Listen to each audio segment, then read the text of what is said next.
Donc bonjour, ça va? Bon.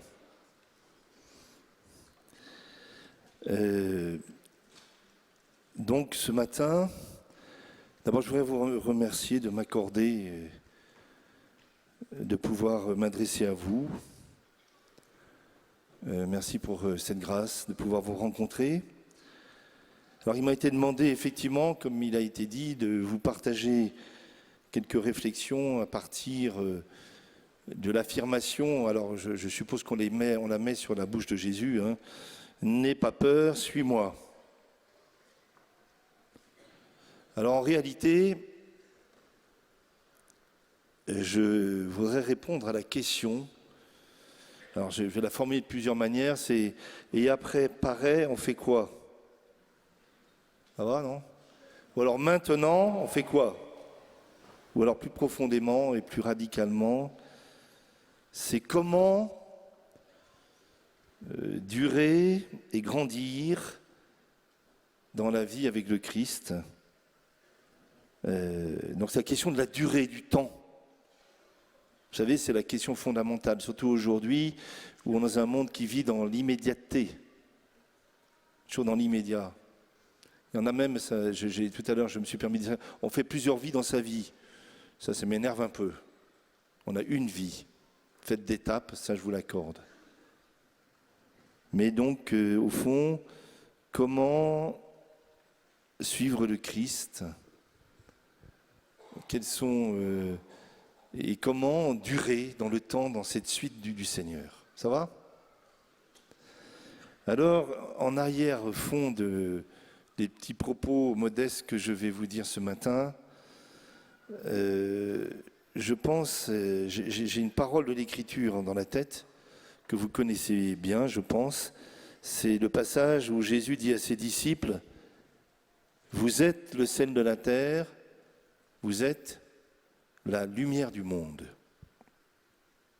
Dans Saint Matthieu, chapitre 5, pour ceux qui veulent aller vérifier, « Vous êtes le sel de la terre, si le sel perd sa saveur, comment redeviendra-t-il du sel ? Il ne sert plus à rien, on le jette dehors, il est foulé aux pieds par les hommes. Vous êtes la lumière du monde.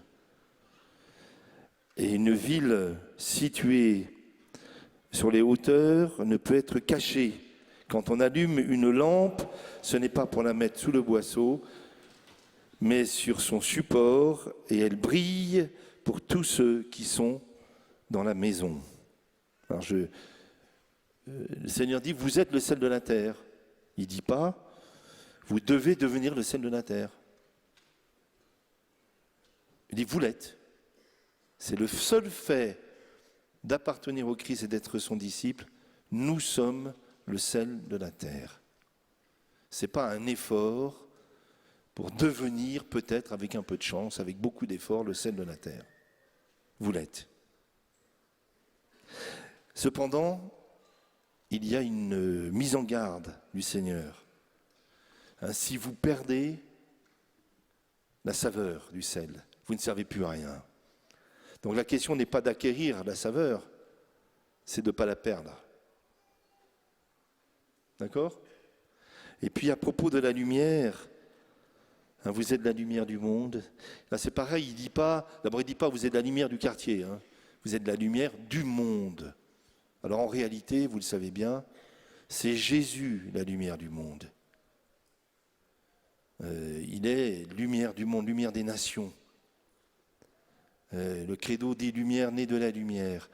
Et il ose dire à ses disciples, vous êtes la lumière du monde.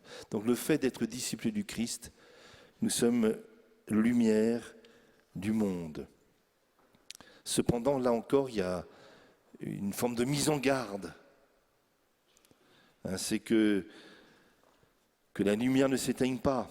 On n'allume pas une lampe pour la mettre sous le boisseau, mais sur le lampadaire pour qu'elle éclaire tous ceux qui sont dans la maison. Vous savez, si la foi n'est pas partagée, elle disparaît. Elle ne sert même plus à nous-mêmes.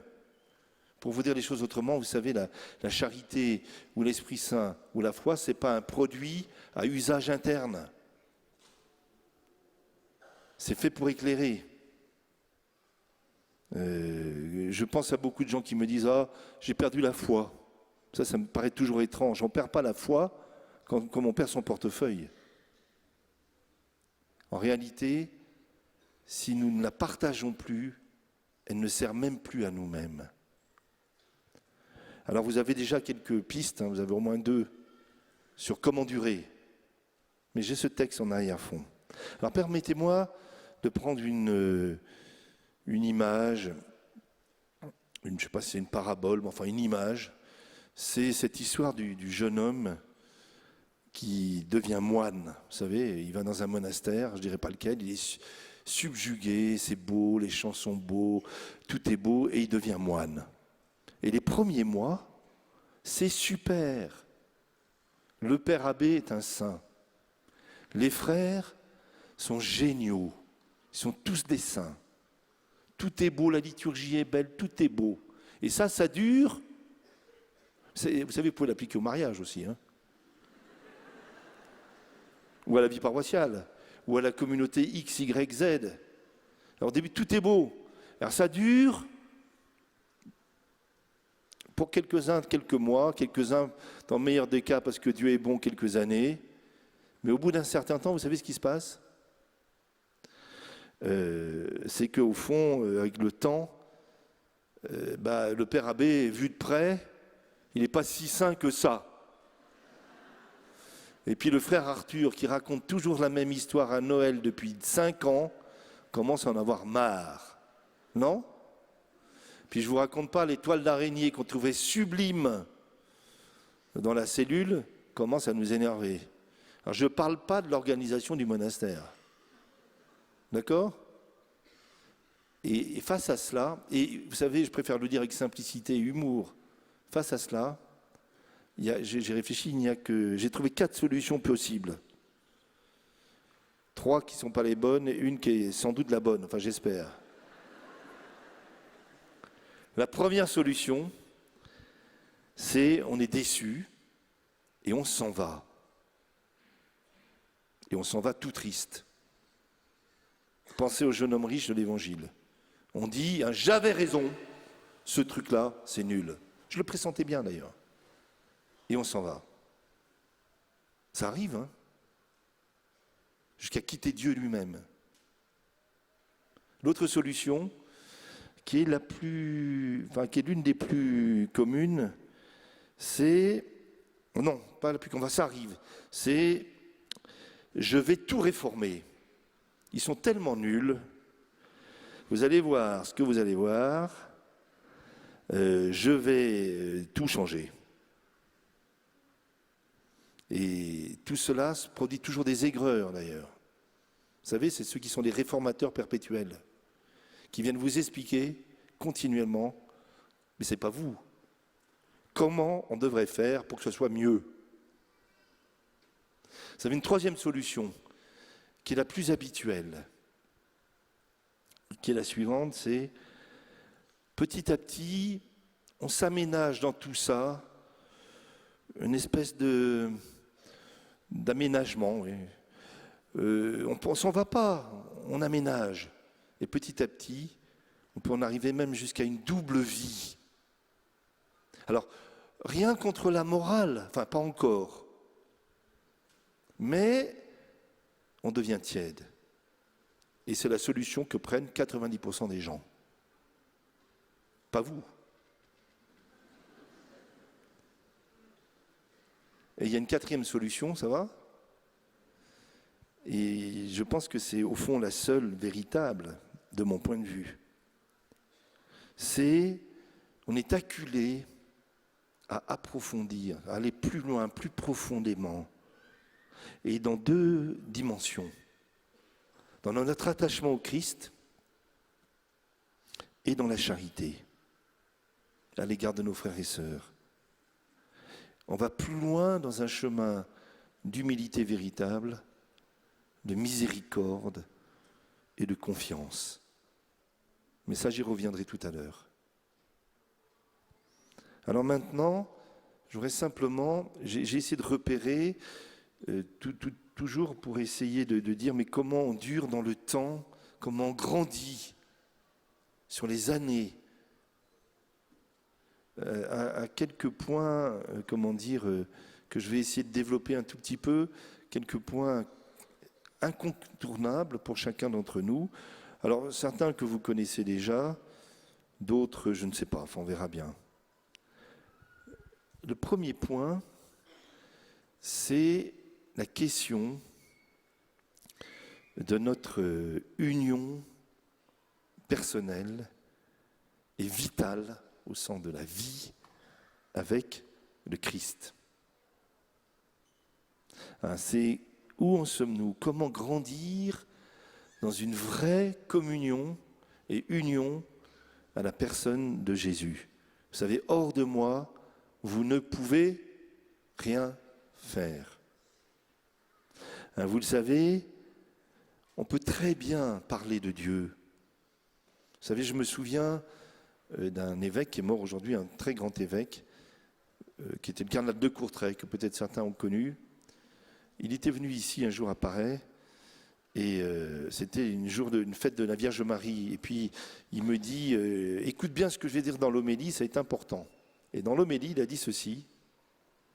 Vous savez, j'ai été un très bon professeur. Il était professeur de théologie, dont la spécialité, c'était la mariologie, donc l'étude de Marie. Et il dit, pendant des années, j'ai parlé de la Vierge Marie, dit-il, et je crois même que j'en ai bien parlé. Et un jour, je me suis aperçu que je ne lui parlais pas à elle.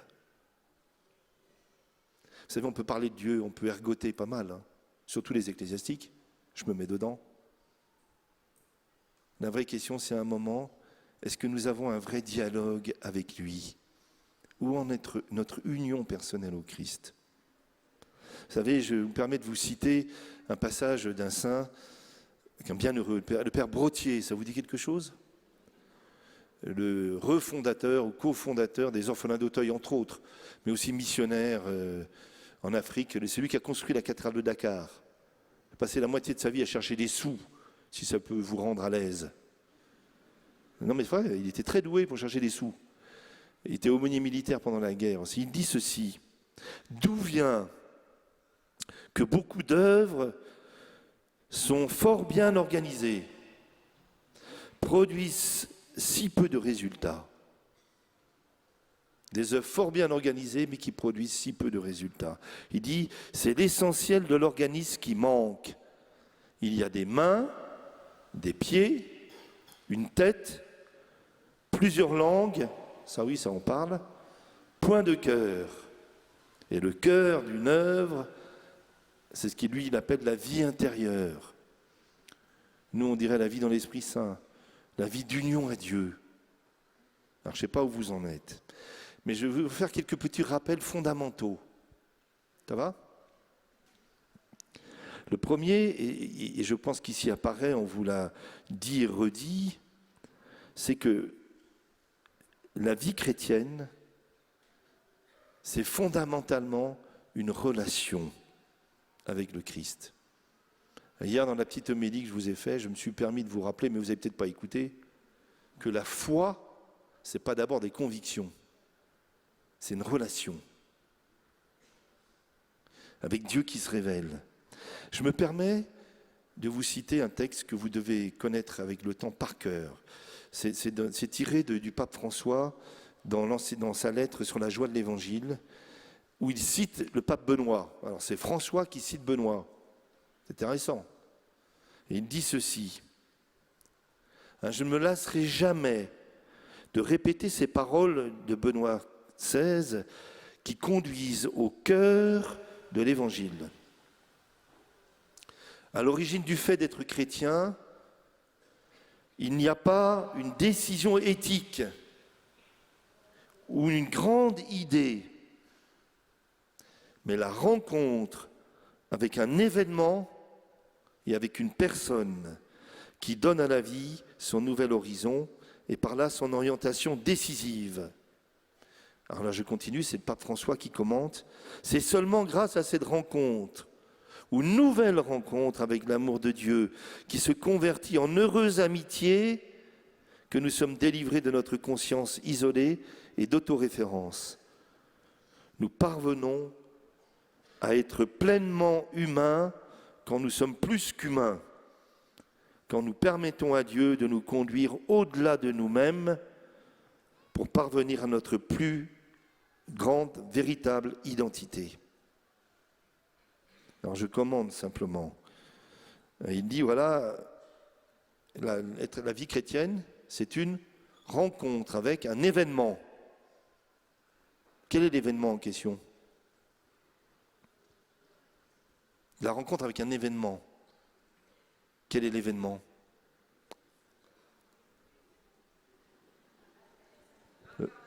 L'incarnation.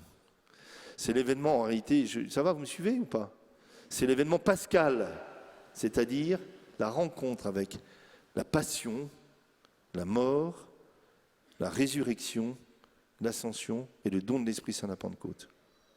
C'est ce que nous fêtons tous les ans quand nous faisons le Triduum pascal, la Semaine Sainte. Et quand nous sommes baptisés et confirmés, et que nous participons à l'Eucharistie, nous sommes plongés dans cet événement qu'est l'événement pascal. D'ailleurs, vous savez qu'on est baptisé et confirmé pour aller à l'Eucharistie. Vous savez, on est baptisé et confirmé pour participer à l'Eucharistie. Et j'espère que vous n'êtes quand même pas comme ces gens qui me disent encore « Ah, Monseigneur !» Ils croient me faire plaisir en plus. J'ai tout fait, Monseigneur. J'ai fait la totale. J'ai fait le baptême, j'ai fait la profession de foi, j'ai fait la communion, comme si c'était un examen qu'on a passé, comme ça, très content, on l'a fait. Et j'ai fait la confirmation. Le mariage, on verra. En tout cas, je ferai l'enterrement. En fait, non, attendez, ils ont tout reçu, n'ont rien fait. Est-ce que nous avons pris la mesure de cet événement? Et à chaque fois que nous participons à la messe, c'est pour ça que vous savez, je suppose que c'est clair pour vous, mais je préfère dire les évidences. On me demande encore, Monseigneur, est-ce qu'il faut aller à la messe le dimanche? Est-ce qu'il faut y aller? J'en sais rien, moi. Par contre, les chrétiens y vont.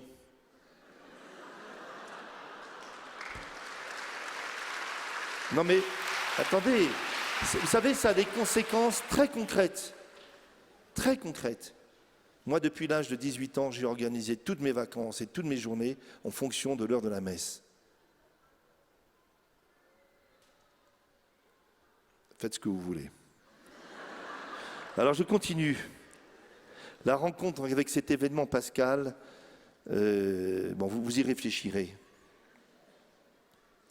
D'ailleurs, entre parenthèses, si vous n'avez pas été confirmé, parce qu'aujourd'hui, beaucoup de gens en France, d'adultes, n'ont pas été confirmés, c'est pas compliqué. Vous allez demander la confirmation, vous y préparez, et votre évêque vous aura la joie de vous confirmer.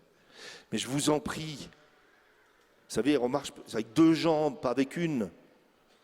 Et si vous voulez avancer à la suite du Christ avec une seule jambe, c'est compliqué.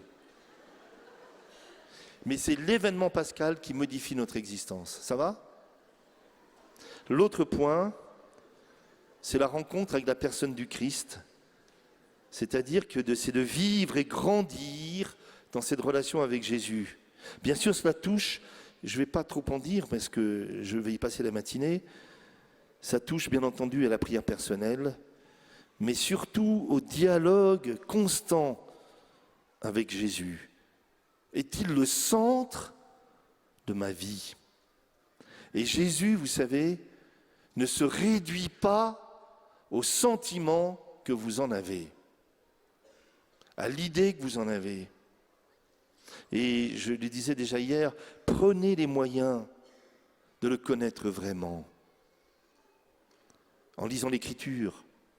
Et pas simplement, vous savez, on peut très bien réduire... je suis très frappé dans mon diocèse, excusez-moi pour les manceaux, mais le nombre de gens qui n'ont jamais lu un évangile en entier. Ils ont lu des bouts, mais ils n'ont jamais pris le temps Allez, je vous propose cet été, vous pouvez lire les 4, en continu, non? En entier.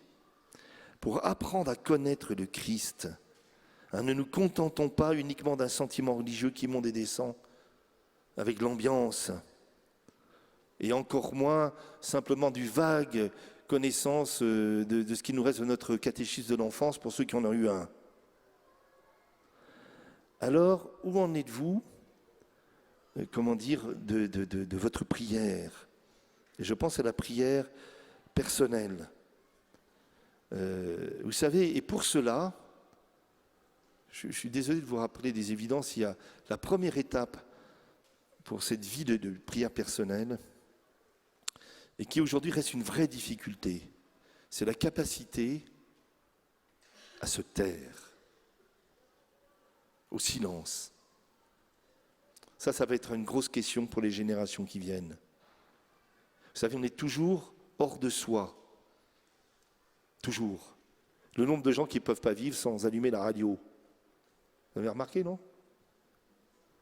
La capacité à une forme d'intériorité. Il faut absolument que nous retrouvions le chemin de l'intériorité. Car une personne ne se construit que de l'intérieur vers l'extérieur.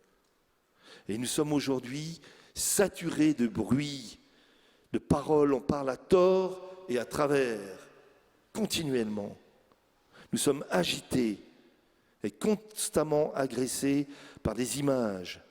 Donc il est urgent d'établir dans nos existences des espaces de silence.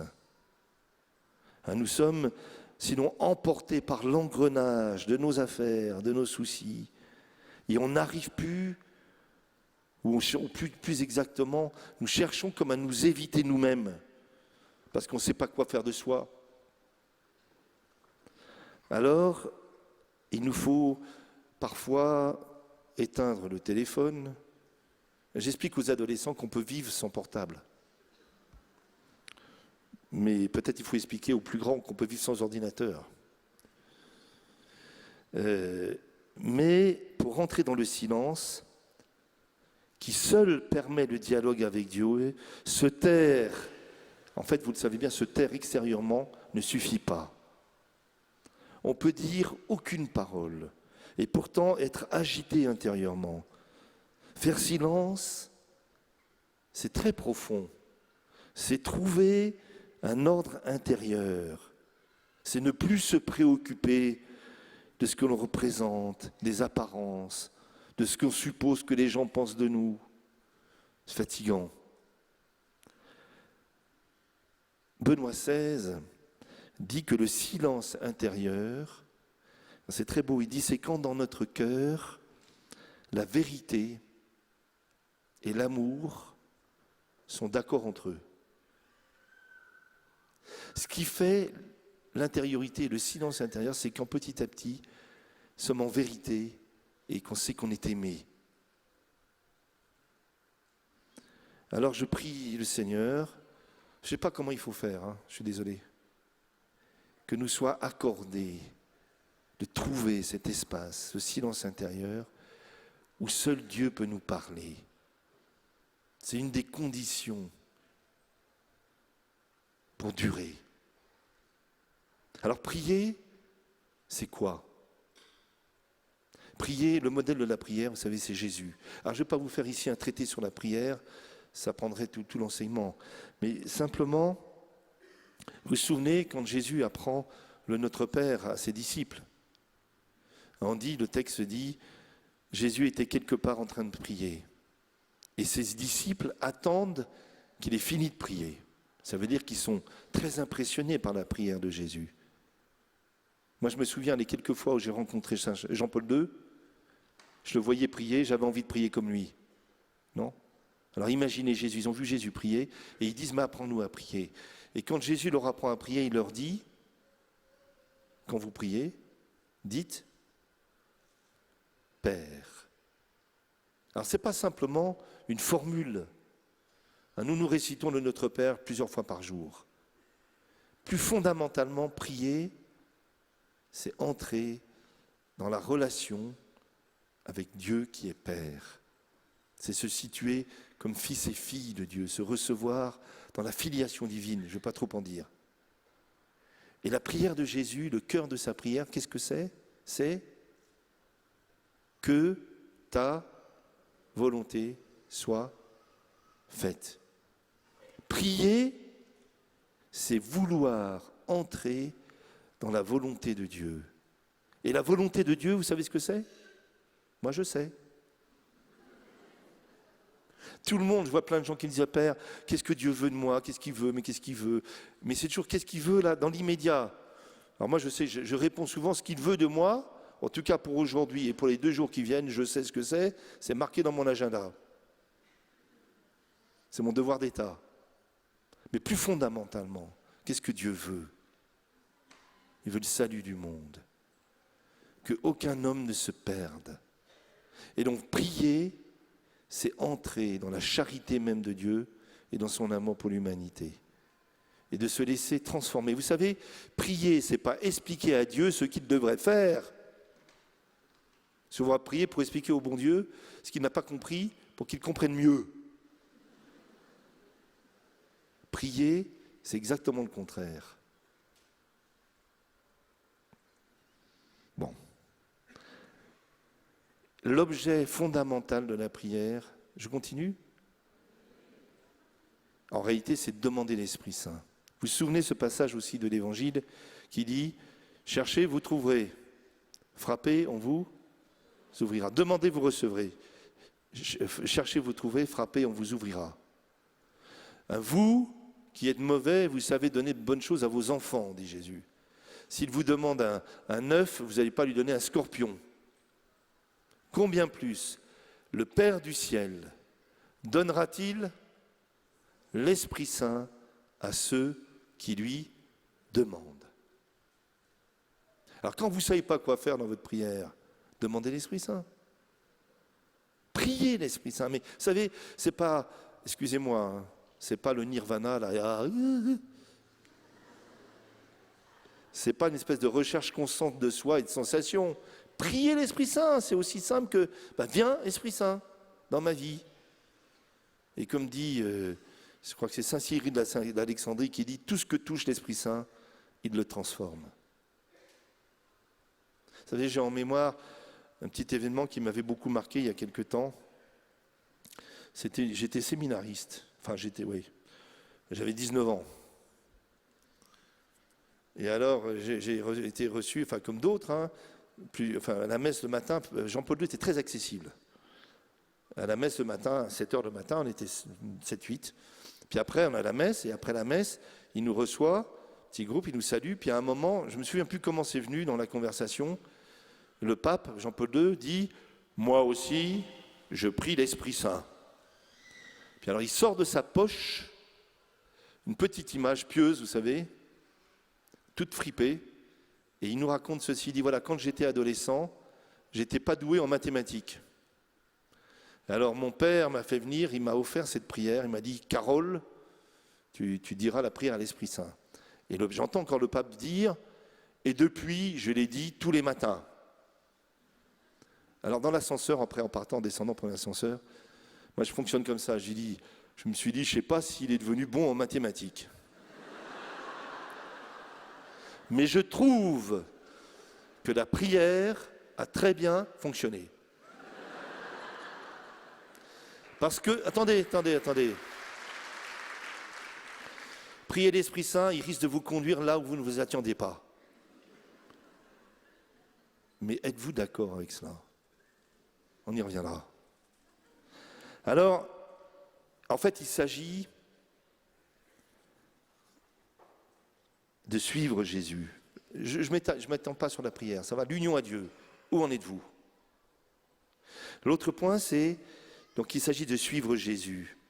Il ne suffit pas d'avoir, vous savez, rencontré le Christ, d'avoir fait l'expérience de son amour et de sa miséricorde. Ça ne suffit pas.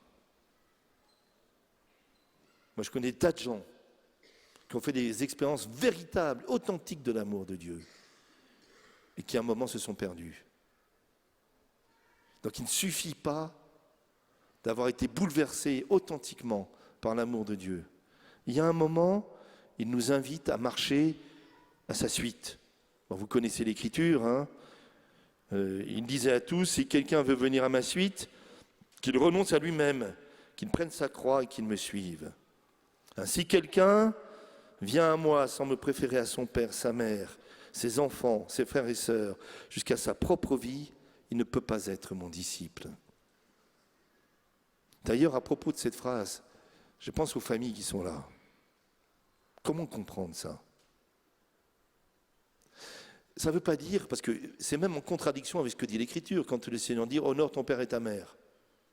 Puis avec tout ce que dit l'Église et l'Écriture sur la beauté de la vie familiale, enfin, on vous en a parlé pendant la session, j'imagine. Et pourtant, dans le catéchisme de l'Église catholique, il y a un moment où le catéchisme commande, le commandement, c'est un commandement, tu honoreras ton père et ta mère. Alors il dit des choses magnifiques sur la vie familiale, les enfants, les parents, c'est très beau. Puis à un moment à la fin, il dit, mais la vie familiale n'est pas l'absolu. Enfin, je dis, zut, ils vont quand même pas dire que c'est la vie consacrée, l'absolu. Alors le commentaire du texte dit, l'absolu, c'est de suivre le Christ. Vous savez bien, mieux que moi, combien nos familles ont leurs limites, non ? Leur fragilité, c'est pas grave. Hein. Ça n'enlève rien à sa grandeur. Mais l'absolu, c'est de suivre le Christ. Et préférer le Christ à son père, sa mère, son fils, ça veut dire quoi ? Ça veut dire que, comment dire, votre époux ne vous appartient pas. Votre épouse ne vous appartient pas. Vos enfants ne vous appartiennent pas. Vous n'appartenez pas à vos enfants. Vous appartenez au Christ. Et c'est cette liberté qui nous permet d'aimer. Vous réfléchirez à ça ? Alors je continue. Après cela, c'est l'appel de Lévi. Il sortit, il remarqua un publicain du nom de Lévi, assis au bureau de la douane. Il lui dit, suis-moi. Quittant tout, se levant, il le suivit. Alors là, c'est en une phrase, vous avez tout le résumé. Il le regarda, il le vit. Et il va choisir, d'ailleurs, comment il s'appelle, Lévi. Vous savez qui était Lévi, hein ? Publicain, c'est-à-dire collecteur d'impôts pour l'ennemi, en clair. C'était un collaborateur avec l'ennemi. Dans un petit village, Capharnaüm, vous savez, c'est tout petit. Hein ? En plus, il se servait au passage. En plus, il était considéré comme impur au niveau religieux, tout pour plaire. Et c'est celui-là, parce que le Seigneur voit au-delà de la misère de Lévi. D'ailleurs, il est très surpris. Et le Seigneur lui dit, suis-moi. C'est très. Quittant tout, se levant, il le suivit. Alors, un jour ou l'autre, tous, et ce n'est pas réservé à quelques curés, quelques vocations particulières ou quelques laïcs un peu farfelus. Un jour ou l'autre, le Seigneur vous dira, suis-moi. Quels que soient nos états de vie respectifs, nos histoires et nos situations. Et nous aurons à répondre selon des modalités propres à chacune de nos situations. Vous savez, c'est la question qu'on pose aux catéchumènes. Vous avez déjà assisté à des baptêmes d'adultes. Il y en a de plus en plus. Hein. Mais aussi pour les confirmations. Le prêtre ou l'évêque qui préside, avant de baptiser, pose une question. Elle est magnifique, cette question. C'est, vous la connaissez, c'est dans la liturgie, c'est pour suivre le Christ. Renoncez-vous au mal et à tout ce qui conduit au mal. Alors j'ai remarqué d'ailleurs qu'en général, d'abord, il s'agit de suivre le Christ, pas autre chose. Il s'agit de suivre Jésus. Et en général, quand on dit aux gens « renoncez-vous au mal », ils sont plutôt d'accord. La majorité des gens me disent « ah ben oui, je renonce au mal ». La petite phrase qui suit « tout ce qui est conduit », ça c'est plus compliqué. Non ? Bon. Alors, mais il y a en nous parfois quelque chose de paradoxal. D'un côté, nous voudrions suivre Jésus. Et puis d'un autre, nous avons peur des conséquences que cela entraîne. Et nous préférons souvent demeurer comme nous sommes. Je pense, et ça c'est vrai dans toutes les situations. J'ai un ami qui est prêtre depuis des années, on se connaît bien. Lui, un jour, il voulait être ermite. Il m'a dit, je veux être ermite. Vous savez, ermite, vivre seul. Mais à condition qu'il y ait le téléphone et une dame pour faire la cuisine. Alors je dis, tu veux pas être ermite, tu veux une vie cool. Pépère. Ou c'est que ceux qui me disent, moi, je veux bien être pauvre. D'ailleurs, Dieu nous appelle la pauvreté, mais à condition de manquer de rien. Le propre de la pauvreté, c'est qu'on manque de tout, justement. Et que c'est pas agréable. Ou alors ceux qui disent, moi, je veux vivre la charité, mais à condition que ce ne soit pas fatigant. On disait ça au pape Jean-Paul II, vous avez l'air fatigué. Il dit, oui, c'est parce que j'ai travaillé. Ce n'est pas une maladie, hein. Vous savez, suivre le Christ, on doit opérer un déplacement. Inévitable. Il faut bouger. Je suis désolé, hein.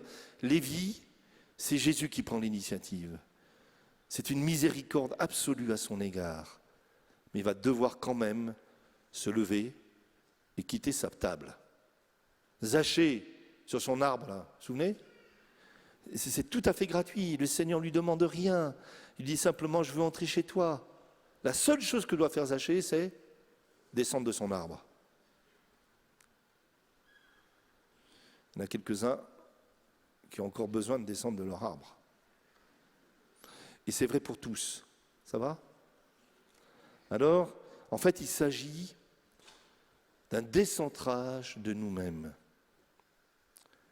Le pape François revient sans cesse, il emploie ce mot, c'est surtout de l'autoréalisation de soi. Et c'est particulièrement difficile aujourd'hui parce que nous sommes dans une société de la culture de l'ego. La perpétuelle recherche de soi-même. J'en ai marre. C'est moi et encore moi et comment je vais moi et plus on va mieux et moins on va mieux, quoi. C'est terrible. Je vais vous lire un passage que j'ai trouvé chez Ratzinger, un peu long mais je me permets de le dire, j'espère qu'il n'est pas trop violent. Il dit ceci, il dit « Aimer chrétiennement, ce n'est pas seulement aimer celui qui nous est sympathique, qui nous plaît, qui nous convient. C'est encore moins aimer celui qui a quelque chose à nous offrir et dont nous pouvons attendre des avantages. Aimer chrétiennement, cela veut dire aimer comme le Christ. C'est-à-dire être bon envers celui qui a besoin de notre bonté, même s'il ne nous est pas sympathique. Cela signifie, sur le chemin de Jésus-Christ, opérer ainsi une sorte de conversion copernicienne dans notre propre vie. Car en certains sens, nous vivons tous comme avant Copernic. Vous savez qui est Copernic, hein ? C'est lui qui a découvert que la Terre tournait autour du Soleil et pas le contraire. Nous devons donc tous faire, dit Ratzinger, avant qu'il soit Benoît XVI, faire une révolution copernicienne. Car, en un certain sens, non seulement parce que nous croyons ce que nous voyons, que le soleil se lève et se couche et tourne autour de la Terre, mais au sens beaucoup plus profond. En effet, nous portons tous en nous cette illusion innée selon laquelle chacun se prend pour le centre du monde, autour duquel doivent tourner le monde et les hommes. Et nous devons tous découvrir que nous construisons et ne voyons les choses et les êtres qu'à partir du rapport avec notre propre moi.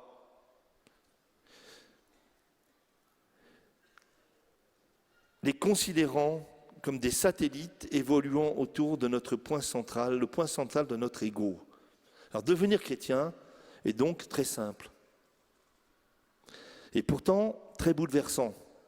c'est précisément opérer une conversion copernicienne et ne plus se considérer comme le centre du monde autour duquel les autres doivent graviter et au contraire commencer d'affirmer avec le plus grand sérieux que nous sommes une des nombreuses créatures de Dieu évoluant ensemble autour de Dieu qui est le centre de l'univers. Bon, ça va ? Alors suivre le Christ, c'est un décentrage de soi. Alors, autre point, suivre le Christ, c'est aussi, alors ça c'est plus profond peut-être encore, c'est marcher à sa suite, mais c'est marcher avec la croix. L'initiative ou l'invitation à suivre Jésus est une invitation à donner notre vie avec lui, et cela intègre le mystère de la croix. Vous savez, la croix est présente dans nos vies. Il ne s'agit pas d'avoir des croix supplémentaires. Il y en a qui pensent que maintenant, si je vais suivre Jésus, je vais avoir des croix en plus. Écoutez, ce n'est pas nécessaire, vous en avez déjà assez. Non ? Elles sont là. Mais nous sommes tous confrontés d'une manière ou d'une autre à ce mystère. Le pape Jean-Paul II, dans une magnifique lettre que vous avez tous lue sur le sens chrétien de la souffrance humaine, dit qu'elle est la compagne de nos existences et que Jésus lui-même y a été confronté. Alors à ce propos, je serai peut-être un peu rapide, quelques remarques. D'abord, je vous ferai une citation du pape François. Notre vie est une marche. Et quand nous nous arrêtons, cela ne va plus. Ça, il faut être pape pour l'avoir trouvé. Quand on ne marche plus, il dit, quand on ne marche plus, on s'arrête. Bon. Je voudrais qu'on dise le pape, mais ça va plus loin. Quand on ne marche plus, on s'arrête. Et quand on s'arrête, on devient triste. Je voudrais que nous ayons le courage de marcher en présence du Seigneur, avec la croix du Seigneur, d'édifier l'Église sur le sang du Seigneur, qui est versé sur la croix, de confesser l'unique gloire, le Christ crucifié, et ainsi l'Église ira de l'avant. Même Pierre, l'apôtre Pierre, qui a confessé Jésus-Christ, et lui a dit, tu es le Christ, le Fils du Dieu vivant, je te suis. Mais ne parlons pas de croix. Quand nous édifions sans la croix, quand nous confessons un Christ sans la croix, nous ne sommes pas des disciples du Seigneur, nous sommes des mondains. Vous savez, mondain, c'est pas simplement faire les salons, c'est comme le monde. Nous sommes des évêques, il parlait à des évêques, c'est pour moi ça. Nous sommes des prêtres, des cardinaux, des papes, je me permets d'ajouter des fidèles, mais pas des disciples du Christ. Alors qu'est-ce qui se passe sur la croix ? Vous savez, sur la croix de Jésus, la souffrance humaine atteint son sommet ultime. C'est le point ultime de la souffrance humaine. Et simultanément, au même moment, l'amour atteint aussi son point extrême. Il a aimé les siens qui étaient dans le monde, il les aima jusqu'au bout. Donc la souffrance a revêtu une dimension complètement nouvelle. Elle est entrée dans un ordre nouveau, elle a été liée à l'amour qui crée le bien en le tirant du mal. La croix du Christ est devenue une source d'où coulent les fleuves d'eau vive. Et Jésus nous invite, je ne sais pas comment le dire, c'est peut-être un peu trop rapide, à vivre nos souffrances avec lui et à participer avec lui au mystère de la rédemption du monde.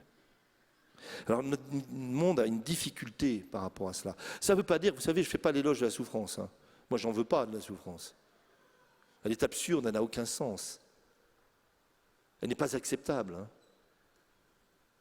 Mais Jésus la lie à l'amour. Là, il y a quelque chose à comprendre. C'est notre peuple a une difficulté à accepter la fragilité et la vulnérabilité. alors que le Seigneur, lui, a pris le chemin de la vulnérabilité, de la fragilité. Un enfant dépendant de ses parents, homme livré sur la croix. Par amour, il a pris ce chemin-là. Et il n'y a pas de... Enfin, il n'y a pas d'autre chemin. Enfin, toutes nos vies, pardon, je ne sais pas comment le dire, vous comprenez, sont confrontées à ces questions. Et dans chaque, ça ne veut pas dire que Dieu ne peut pas nous guérir, qu'il ne peut pas nous délivrer. Il le fait. Mais il restera toujours un mystère. Et tout disciple du Christ a quelque chose de ce mystère à vivre. Pour devenir, comme le Christ, source féconde pour l'humanité. Vous savez, cela pose aussi la question du succès et de l'échec. Vous savez, nous sommes aujourd'hui dans l'idéologie du succès. Un succès qui se mesure par le nombre et par la brillance. Vous savez, tout ce qui brille n'est pas de l'or, hein. Même pas dans le monde catho. Vous savez, alors que Dieu, lui, cherche la fécondité. Je me permets de vous rappeler la vie du Seigneur. Vous savez, la vie du Seigneur Jésus, c'est 30 ans de vie cachée. Déjà, à ce moment-là, il sauvait le monde, hein. C'est une vie ordinaire, il se lève le matin, il fait son boulot, il est avec les gens, chez lui, sa famille. 30 ans de vie cachée. 3 ans de vie publique. Alors sur les 3 ans de vie publique, première année, ça marche bien. Succès. Les foules viennent à lui, c'est super, on veut en faire un président de la République. Entre parenthèses, ça fait longtemps que j'ai compris que le président de la République n'était pas le sauveur du monde, hein. Non, mais ne nous trompons pas de combat. Hein, la première année, succès. La deuxième année, polémique. Hein, jusqu'au point, il va dire à ses disciples, alors vous aussi, vous voulez partir? Ce qui obligera l'apôtre Pierre à aller plus loin quand il dira, qu'irions-nous, tu allais, parole de la vie éternelle. Puis la troisième année, vous savez comment ça se termine? Non? À quel moment la charité est à son extrême? À quel moment l'histoire de l'humanité bascule? À quel moment le salut nous est accordé et la miséricorde?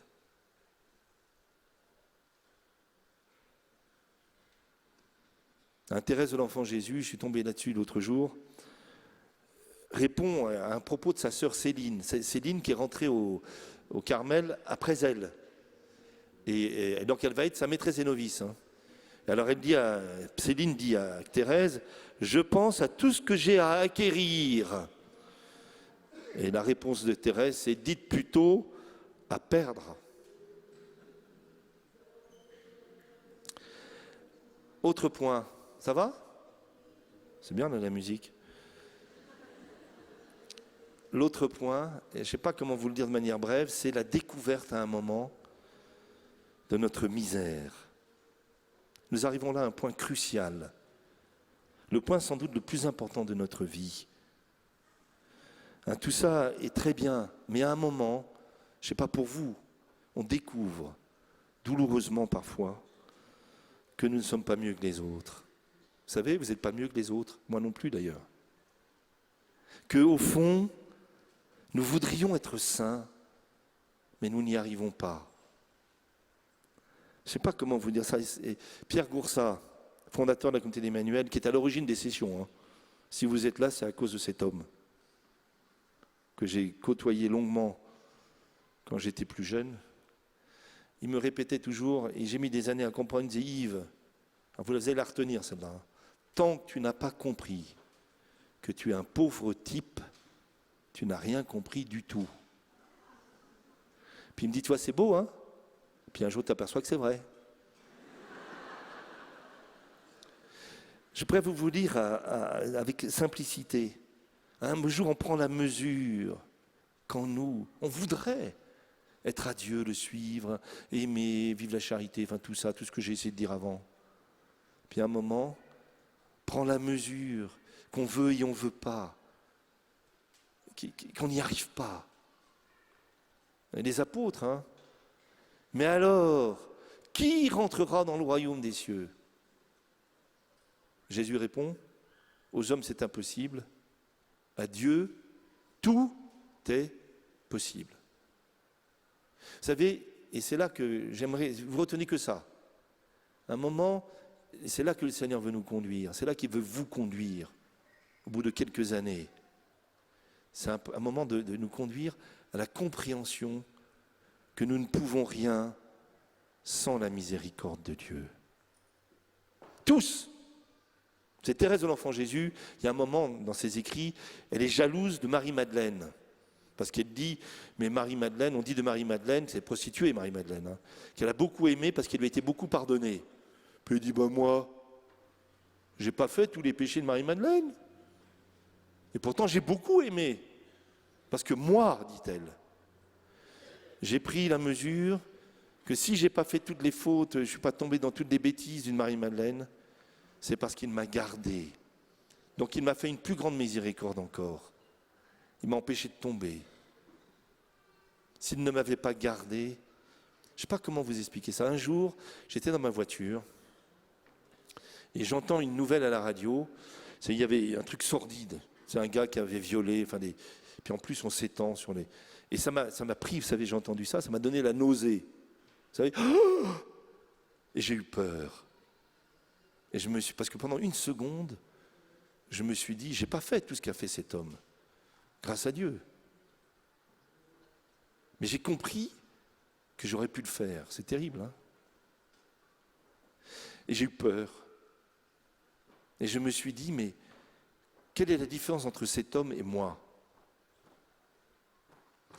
J'ai compris deux choses. Un, la pure grâce de Dieu. Et deuxièmement, mes frères et sœurs. Ceux qui autour de moi m'ont gardé. Vous savez, un jour on prend la mesure. Et je voudrais que vous ayez, que ça vous soit accordé. Ça va?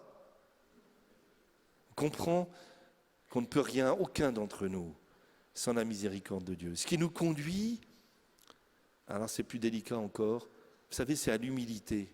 Je pense qu'en fait, le seul point qui nous empêche d'avancer dans la charité et la sainteté, c'est l'orgueil.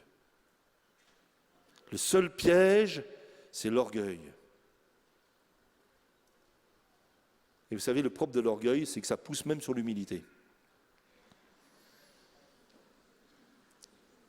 Vous savez, c'est ce moine qui rêvait tous les soirs d'être canonisé pour sa grande humilité.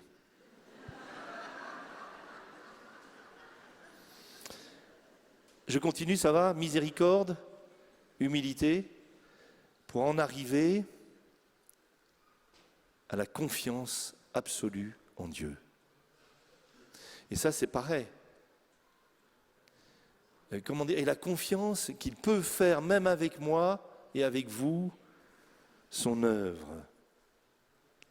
Alors, il y aurait beaucoup de choses à dire sur l'humilité. Je vous cite Claude de la Colombière. À croire que vous n'avez jamais entendu parler de la miséricorde de Dieu, qu'est-ce qui rend plus grande gloire à Dieu? Une âme vertueuse qui a confiance en lui ou une âme pécheresse comme vous qui a quand même confiance en lui? Ne craignez ni les difficultés d'une vie, ni votre humeur, ni vos mauvaises habitudes. Cela pourrait faire peur à une âme que Dieu aimerait médiocrement. Mais abandonnez-vous seulement à lui, il vous aura bientôt aplani les montagnes qui vous effrayaient. Je vous prie de vous souvenir, dit ça une religieuse, que tout le mal que vous avez fait n'est rien en comparaison de celui que vous faites en manquant de confiance. Plus nous sommes misérables et plus Dieu nous honore, plus nous honorons Dieu de la confiance que nous avons en lui. En fait, je voudrais que vous compreniez ça. Le passage touche à miséricorde, humilité et confiance. C'est Alphonse de Liguori décrit la vie chrétienne comme une maison. Et il dit, la maison, elle a un fondement, c'est l'humilité. Elle a un toit, c'est la confiance. Et moi, j'ose ajouter, permettez-moi à Philippe, à Alphonse de Liguori, que le corps de la maison, c'est la miséricorde. Ceci étant dit, ça va ? Un autre point crucial, tout ça c'est pas mal, mais cela suppose que nous ayons choisi. Vous savez, il y a un oui à dire à l'action de Dieu. Dieu vient susciter notre liberté. Il peut nous bouleverser, il peut nous secouer, mais jamais il ne substituera à notre liberté. Hein, vous savez, j'ai remarqué que beaucoup de gens, en fait, n'ont pas vraiment choisi. Ils se laissent porter par les vagues. Quand ça monte, ils montent, quand ça descend, ils descendent. Quand le curé est super, ils sont chrétiens. Quand le curé est compliqué, on n'est plus chrétien. Quand mes voisins sont bons, je suis chrétien. Quand ils sont insupportables, je ne suis plus chrétien. Non mais écoutez, vous savez, vous ne pouvez pas prendre prétexte du péché de vos voisins pour excuser les vôtres d'abord. Puis quand on va arriver au ciel, le Seigneur ne va pas nous demander ce que je pense de mon évêque, du curé machin, de sœur Germaine, de madame Schmoll. Il va simplement demander, ah oui d'ailleurs, qu'est-ce qu'il va vous demander ? Ouais. Mais j'ai mis des années à comprendre. Moi je pensais pendant des années qu'il allait me demander, est-ce que tu m'aimes ? Je pensais qu'il allait me demander ça moi quand j'allais arriver. Et Yves, est-ce que tu m'aimes ? Puis j'aurais dit au Seigneur, j'ai essayé un peu quand même. En fait, c'est pas du ça qu'il va me demander. Il va me demander, est-ce que je peux t'aimer ? C'est plus compliqué. Ça suppose d'être pauvre. En fait, nous le sommes. Dieu aime les pauvres. Il appelle les pauvres. Ça va ? Mais il y a un oui à donner. Je me permets de vous citer... Ouais.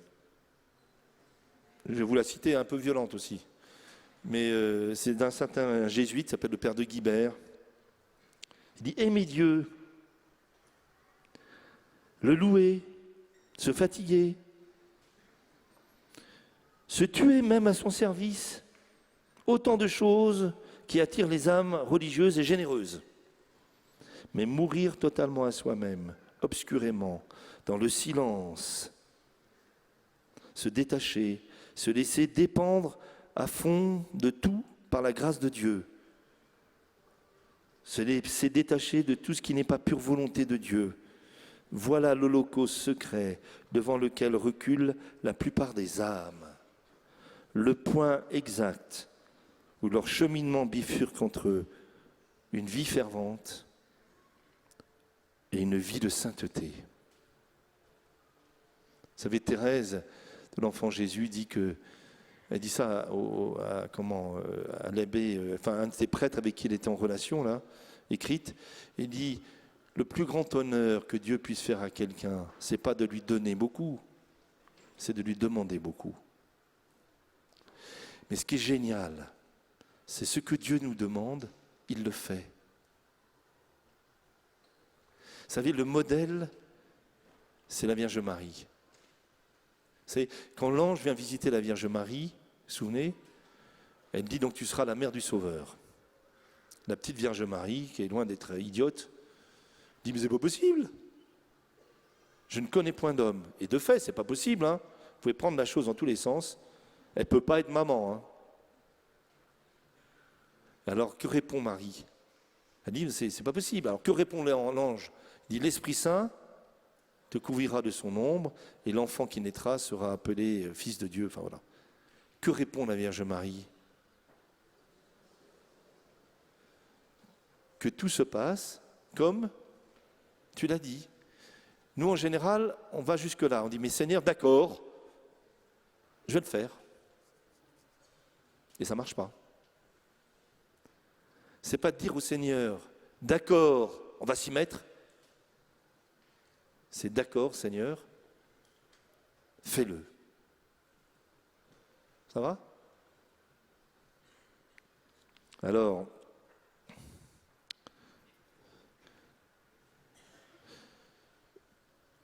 pour suivre le Christ, permettez-moi en 2 phrases d'évoquer, parce que le temps, mais je dois m'arrêter. 2 points simplement. Jamais seul. Ça va? Jamais seul. Vous savez pourquoi? 1. Parce que Dieu est Trinité. Que Dieu est communauté dans son mystère même. Notre Dieu est relation par nature. Et donc un chrétien, ce chemin ne peut jamais être seul. Autrement dit, mon Jésus et moi, ça ne marche pas. C'est mon Jésus, mes frères et moi. Ça va? Alors mes frères, vous savez, ils ont plein de défauts, mes frères. Hein. Vous connaissez cette histoire de c'est un ami évêque d'ailleurs qui est mort, qui avait un ami qui lui disait, écoute, moi je rentrerai dans l'église le jour où je trouverai une église de saints. Alors l'évêque lui a répondu, écoute, tu risques de chercher longtemps. Hein. Puis en plus, le jour, si jamais tu la trouves, le jour où tu entres, c'est fini. Donc,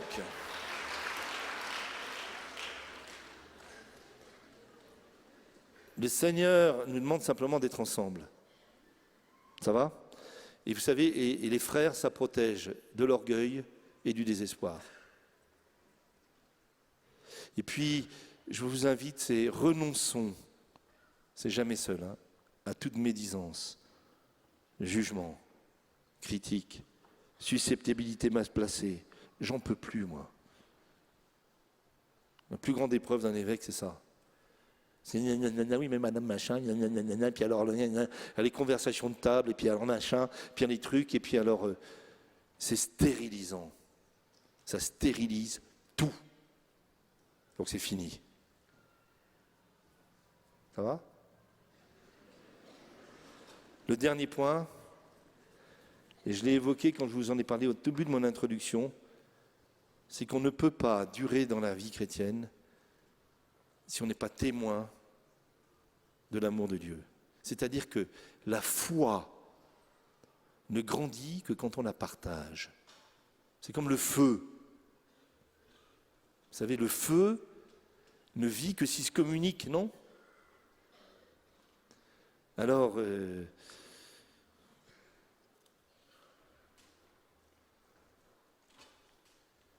deux propos et je m'arrête. Je voudrais simplement vous situer à propos justement de ce témoignage. Un passage de Paul VI. C'est le pape Paul VI.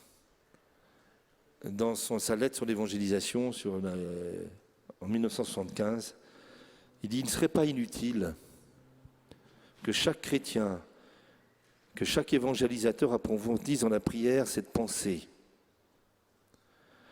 Les hommes pourront être sauvés par d'autres chemins grâce à la miséricorde de Dieu, même si nous ne leur annonçons pas l'Évangile.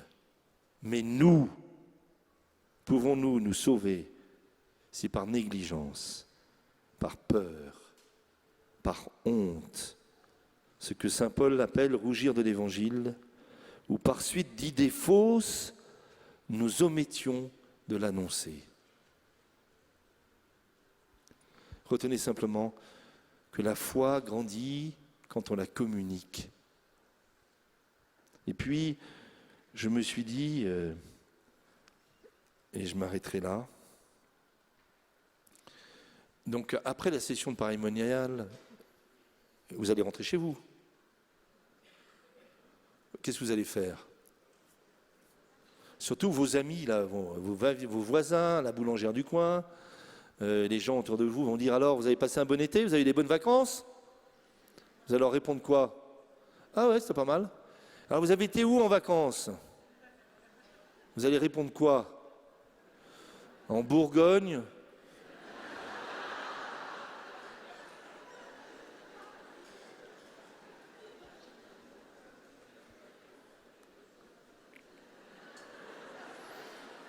vous aurez dit la vérité, hein. On était avec des amis en Bourgogne, au bord d'une rivière, on a campé dans des grandes tentes.